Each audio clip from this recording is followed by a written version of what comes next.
Hello student, जय हिंद, वंदे मातरम। हम लोग आज फिर से एक नया टॉपिक हल करेंगे।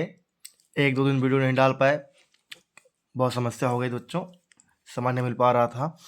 तो आज हम लोग मैथ का एक क्वेश्चन हल करेंगे जो कि 2 नंबर का होगा, बहुत ही लाजवाब है। देखिए क्या है, पूछा गया के किस मान के लिए बिंदु k, -1, 2, 1 तथा 4, 5 एक ही रेखा पर होंगे। ठीक है, तो हम लोग को ये याद करना है कि के मान क्या होंगे, क्योंकि एक ही रेखा पर है। तो आइए आगे हल करते हैं। अब देखो क्वेश्चन ये लिखा हुआ है, आपका क्वेश्चन लिख दिया गया है। तो अब सीधा हम लोग हल करते हैं। ठीक है, जब बोला है एक रेखा पर है, कहाँ बच्चों, एक ही रेखा पर है, मतलब ठीक है, मतलब यहाँ से लेकर यहाँ तक 3 बिंदु हैं, 1 और ये 2 और ये 3। कैसे, एक ही रेखा पर है। ठीक है, एक ही रेखा पर है। जब ऐसा सवाल होता है कि एक ही रेखा पर है, तो हम क्या करते हैं, इसका त्रिभुज, यानी त्रिभुज मतलब इसे क्या बोलते हैं, आपको पता ही, मैथ पूरा पढ़ चुके होंगे। क्षेत्रफल क्या बोलते हैं, क्षेत्रफल शून्य होता है। ठीक है, जब कभी ऐसी बात करता है कि एक ही रेखा पर है, तो इसका क्षेत्रफल क्या हो जाता है बच्चों, शून्य हो जाता है। ठीक है, इसका क्षेत्रफल क्या हो जाता है, शून्य हो जाता है। ठीक है, और इसको कैसे हल करते हैं, सो x1, y1, फिर क्या करते हैं दूसरे के लिए x2, y2, तीसरे के लिए क्या करेंगे x3, y3। ये हमारा बिंदु है, यानी रेखा है। ठीक है, ये हमारा रेखा और बिंदु है। तो हमारा जो बिंदु दिया है सवाल में, वो भी यही रहेगा, 1, 2, 3। तो देखिए उसको लिख लेंगे हम लोग। तो पहला क्या है इसमें, k1 -1, दूसरा है 2 -1, तीसरा है 4, 5। ठीक है, तो इस तरीके से हो जाएगा। अब क्या करना है, जो जिसके नीचे है उसी का ये मान हो जाएगा। x1 का मान क्या हो जाएगा बच्चों, k, y1 का मान क्या हो जाएगा, -1। ठीक है, हो गया। अब देखो x2 का मान,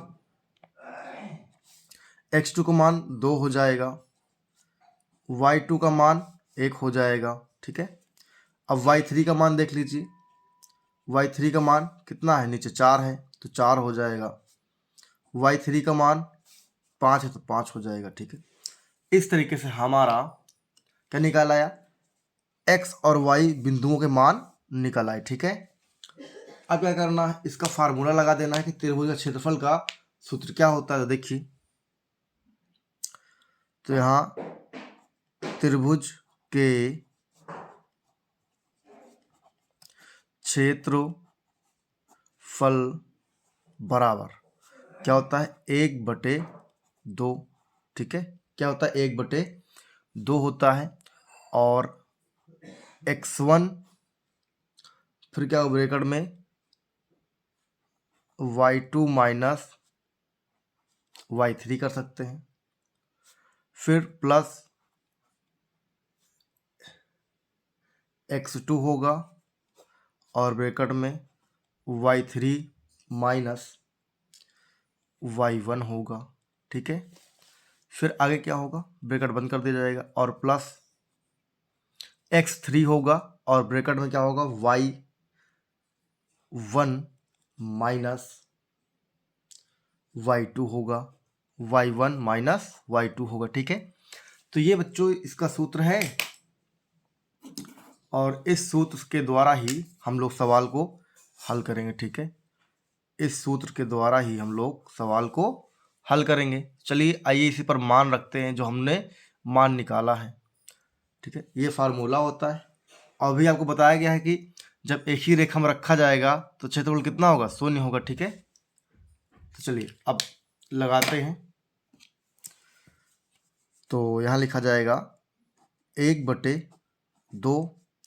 x1 का मान कितना है k, तो यहाँ लिख देंगे k ब्रैकेट में y2 का मान कितना है 1 है, माइनस y3 का मान कितना है 5 है, फिर प्लस कर देंगे x2 का मान कितना है 2 है, ब्रैकेट में y3 - 1 है, y3 का मान कितना है 5, y3 का मान कितना है 5, y1 का मान कितना है -1। तो ठीक, पहले से माइनस लगा हुआ है और ब्रैकेट में भी -1, फिर प्लस x3 का मान कितना है 4 और y1 का मान है -1 और माइनस लगा दिया गया। y2 का मान कितना है 1 और बराबर क्या होगा 0। क्यों? क्योंकि जब क्षेत्रफल मतलब कि एक ही रेखा में होगा तो क्या होगा, क्षेत्रफल 0 होगा। अब इस 2 को इधर गुणा कर देंगे, 0 हो जाएगा। ठीक है, तो क्या बचेगा देखिए, के फिर घटे तो क्या -4 होगा, +2 माइनस माइनस गुणा होगा तो प्लस हो जाएगा, 5 एक 6 हो जाएगा और प्लस माइनस माइनस मिलके -2 होगा बराबर 0। अब देखिए गुणा कर दे, 4 एक 9 4 -4 के प्लस 6 दूना 12 और माइनस प्लस गुणा -4 दूना 8 बराबर 0। ठीक है, अब क्या करेंगे, -4 के के और 12 में से हट गया तो +4 बराबर 0। अब क्या करेंगे बच्चों, अब जो है -4 के उधर पचहत्तर कर देंगे तो क्या हो जाएगा, 4 बराबर 4 के हो जाएगा, 4 एक 4 कट जाएगा तो के का मान कितना आ जाएगा, के बराबर 1।